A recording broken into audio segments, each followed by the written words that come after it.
안녕하세요, 청약전문가 베니아입니다. 제가 오늘 온 곳은 서울시 동작구에 위치한 흑석동입니다. 오늘 제가 흑석동에 온 이유는 2025년 하반기에 분양하는 단지들이 있고 또 기존에 입주한 단지들도 같이 소개해 드리려고 하고요. 흑석동만의 지리적인 특징과 포인트들이 있기 때문에 오늘 영상을 끝까지 보신다면 나중에 청약이나 일반 매수에 있어서도 크게 도움이 되시리라 생각이 듭니다. 그럼 함께 이동해 보시죠.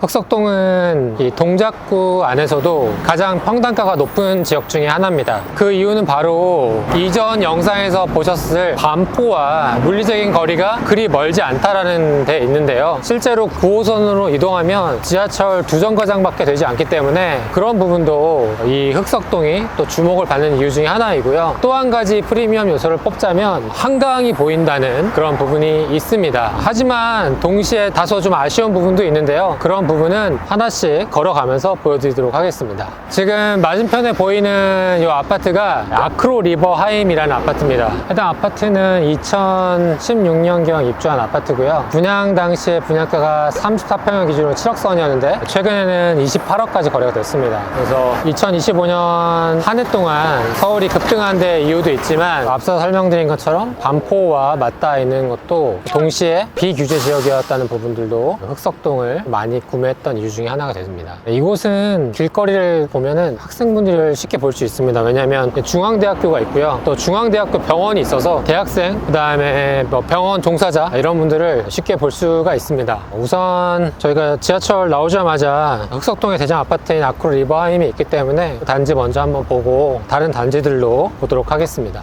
이전 영상에서 반포 설명드렸을 때는 그곳은 반포주공 1단지가 재건축해서 다시 탈바꿈하는 그런 단지였잖아요. 그런데 이 흑석동은 과거에는 대표적인 낙후된 도시 중에 하나였습니다. 그래서 경사가 심하고 무허가 건물들도 많고 이제 아마 이 영상을 보시는 부모님 세대들 기억에는 흑석동 하면은 예전에 옥수동처럼 굉장히 오래되고 살기 힘든 동네로 인지가 될 텐데요. 그런데 이 흑석동 주변으로 2009년에 9호선이 개통이 됐고 또 반포 위상이 올라가고 또 하나둘씩 재개발이 되고 하면서 점점점 그 위상이 올라가고 있는 단지라고 볼 수가 있습니다. 지금은 사실 경사를 알 수 없지만 이따 영상에서 보시면 아시겠지만 점점점 경사가 심해진다는 부분도 미리 기억을 해두시면 좋겠습니다.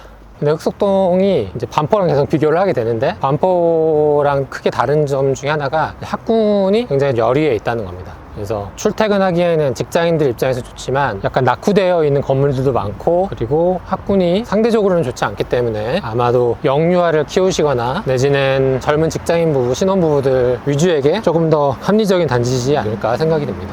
그래서 최근에 그 연예인 이시연님께서 동작구의 한 아파트를 팔고 여기 아크로 리버하임을 매수하셔서 잠깐 이슈가 되기도 했었죠. 굉장히 잘 갈아타기 하신 것 같아요. 원래는 동작구의 상도 노빌리티에 청약에 당첨됐었다가 많이 올라서 팔고 일로 이사 왔죠. 그래서 이 흑석이 한때 이슈가 됐던 것 중에 하나가 11구역 브랜드 네임을 서반포라고 썼다가 반포 주민들의 반발로 급하게 실제로 그걸 쓰려고 하는 건 아니다 이런 식으로 이제 무마를 했었죠. 그 여기 뒤에 보시는 화면처럼 되게 오래된 건물들이 많습니다. 그리고 이쪽에서 보시는 것처럼 또 경사도 심하고요. 그래서 저는 이런 택지지구나 신도시는 오지 않아도 어느 정도 감을 잡을 수 있다고 생각하지만 이런 좀 구도심은 꼭 한번 오셔서 직접 눈으로 보시고 확인하시는 걸 추천드립니다. 조만간 분양을 앞두고 있는 흑석 9구역 현장 가고 있습니다. 여기가 뭐 대학병원이고 또 구도심이다 보니까 항상 도로도 좁고 차도 막히고 복잡합니다. 이게 도로나 기반시설 바꾸는 거는 사실은 중간에 바꾸는 거의 힘들다고 봐야 되거든요. 근데 택지지구는 이미 도로나 기반시설이 잘 되어 있으니까 나중에 리모델링 하더라도 훨씬 더 그 가치 이상을 평가받는 건데 처음부터 난개발이 시작된 곳들은 이런 기반시설 바꾸기가 물리적으로 어려우니까 좀 힘든 거죠. 네, 지금 제가 나와 있는 곳은 흑석 9구역 재개발 사업지 DH 켄트로 9입니다. 이전에 월간 청약에서 설명드린 것처럼 켄트로 9이라는 것은 이 9구역이 이 지역의 중심이다라는 의미를 뜻하고요. 실제로 제가 흑석역에서 도보로 걸어와 보니 한 10분 정도면 충분히 걸어올 수 있는 위치에 있습니다. 그리고 이 9구역이 입지가 그래서 괜찮은 이유가 인근으로 9호선도 있고 학교도 있고 또 병원도 있기 때문에 물론 한강뷰는 좀 제한적으로 보이지만 균형감을 시스템을 잘 갖춘 단지라고 볼 수가 있겠습니다. 해당 단지는 1500세대로 구성이 되어 있고 뒤편에서 보시는 것처럼 DH라는 하이엔드 브랜드가 반영이 되기 때문에 이런 부분도 긍정적인 부분이라고 볼 수 있겠습니다. 또 걸어가면서 또 하나씩 말씀드리도록 하겠습니다. 이렇게 현장 가다 보면 이런 식으로 이 공사 현장에 대한 기여를 보실 수가 있거든요. 이런 것도 하나씩 보시면 좋을 것 같고, 보시는 것처럼 지하 7층에서 지상 25층 20개동 1500세대가 구성될 예정입니다. 굉장히 규모가 있는 단지로 조성이 될 예정이고요. 한 가지 유의해야 될 사항은 동작구 흑석동이 기존에는 비조정 대상 지역이었는데 이번에 서울 전역이 규제 지역으로 묶였잖아요. 동시에 토지허가 구역으로 묶였기 때문에 그에 따라서 청약, 대출, 세금 이런 부분을 실수하지 않고 꼭 더블 체크 하시길 바라겠습니다. 지금 현장 모습도 잠깐 보여드릴게요. 이것도 기존에 경사가 있고 하다 보니까 이런 식으로 공사를 하고 있는 걸 볼 수 있습니다. 이제 여기서부터 이제 경사가 시작됩니다. 서서히 경사가 되거든요. 지금은 날씨가 덥지가 않은데 한여름이나 또 눈 많이 왔을 때 이럴 때는 이제 경사가 많이 신경이 쓰이죠. 그래서 옆으로는 중앙대학교 병원이 있고 또 여기 초등학교 있고 하니까 균형감 있는 단지가 9단지라고 볼 수 있겠습니다. 지금 제가 서 있는 아파트 뒤편으로 우측편에는 2023년에 입주한 흑석자의 아파트가 있고요. 그리고 왼쪽으로는 흑석 센트레빌 아파트가 있습니다. 그리고 그 바로 뒤편으로 2025년 하반기 늦으면 2026년 상반기에는 분양할 흑석 9구역이 있습니다. 그래서 이 부지가 생각보다 좁지가 않습니다. 굉장히 넓고 1500세대 치고는 다른 단지에 비하면 굉장히 규모가 큰 편이고, 단지의 한 중간 기점으로 해서 갑자기 경사가 좀 올라가는 느낌이 있습니다. 그래서 나중에 분양을 받는다면 앞동을 받는 것이 확실히 더 유리하겠다라는 생각을 다시 한번 하게 됐습니다. 그리고 이제 이 흑석자이 같은 경우에는 아마 무순위 청약 해보신 분들 아시겠지만 과거에도 무순위 로또 청약으로 몇 번 등장했던 단지 중에 하나입니다. 그래서 이곳도 한번 그 단지 내부를 들어가서 잠깐 살펴보도록 하겠습니다. 제가 지금 온 곳은 흑석동 흑석자이 아파트입니다. 우리가 경사진 아파트 하면 일단 좀 거부감부터 들잖아요. 그런데 그런 아파트를 다 완공이 되면 이런 식으로 좀 개선이 되는구나 라고 생각하시면 좋습니다. 지금 저희는 계단을 걷고 있지만 양쪽으로 이런 조경이나 이런 걸로 인해서 약간 좀 외관적으로 어떤 성벽처럼 외부인과의 어떤 단절감을 주기도 하고 좀 고급스러운 느낌을 주기도 하죠. 그래서 이 경사라는 게 무조건 나쁜 것만 아니라는 거를 한 번쯤은 말씀드리고 싶습니다. 진짜 부자들은 평창동, 성북동 이런 데 살잖아요. 남들은 접근하기 힘든 곳들.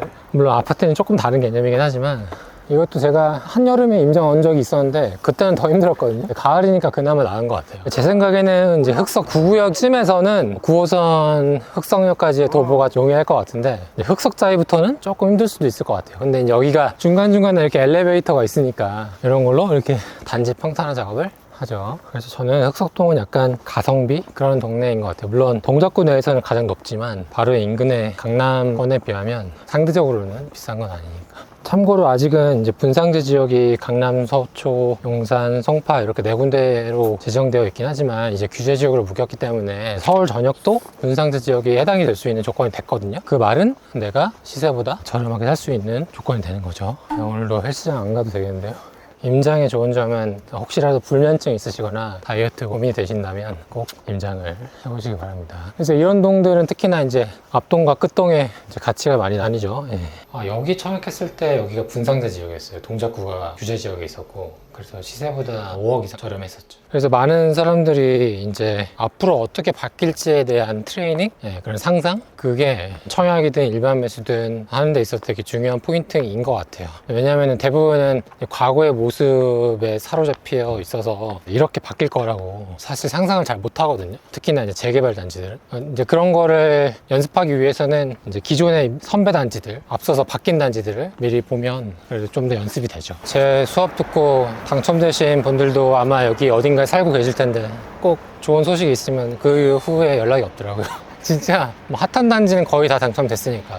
매니아님의 그 비법이 있나요? 뭐 여러 가지가 있죠. 물건을 보는 눈도 있고 전략도 있고 상담을 통해서도 해드리고 하고 있죠. 지금 제 옆으로 보이는 현장이 흑석 11구역 재개발 현장 흑석 서밋 더힐입니다.